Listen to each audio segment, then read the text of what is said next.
Guys, for today's video ay magluto po tayo ng galunggong. Malalaki po yung aking galunggong guys.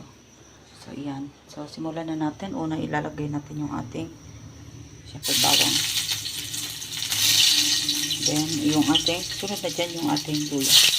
Maraming luya guys. No? Ayan.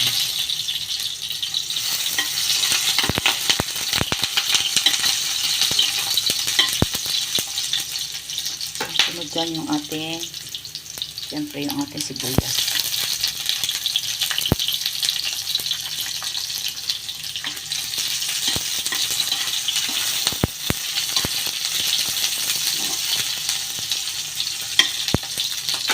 Next dyan yung ating kamatis. Maraming kamatis. Masarap kasi ang galunggong.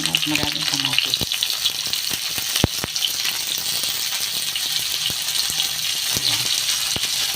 Halo-halo lang konti. Ayan. So, hindi na mabilisan na po yan guys. Hindi na kailangan na maluto talaga yung ano. Kasi papakuluan pa naman natin. No? Ayan. So, ilagay na natin yung ating galunggong. So, ayan. Ano po yung ating galunggong. So, lagyan natin ng suka. Ayan, tinan nyo po yung ating suka guys, no? Ayan. So, may mga ano na rin yan, mga spices sa loob. Ano yun? Yung itim. Ano lang naman pala yung ayan. Yung spices sa loob. Ayan. So, yung ilagay natin dyan.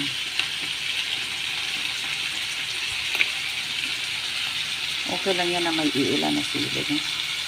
Ang daan lang para huwag masama yung sili kasi lagyan natin yan ng sili haba.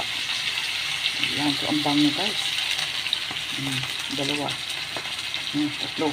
Oh, apat na tuloy. Ayan, okay lang yan. Ayan, so pagkatapos yan guys, takpan na natin. Hayaan na muna natin siyang kumulo. Ayan na po, luto na po yung ating galunggong na kinamatisang galunggong. Oh. Ganyan lang guys, diba? Buo-buo siya guys. Dahil puro suka lang yan. Ayan. Ang daming ano. Sarap yung kainin yung kamatis guys. Ayan. Thank you for watching.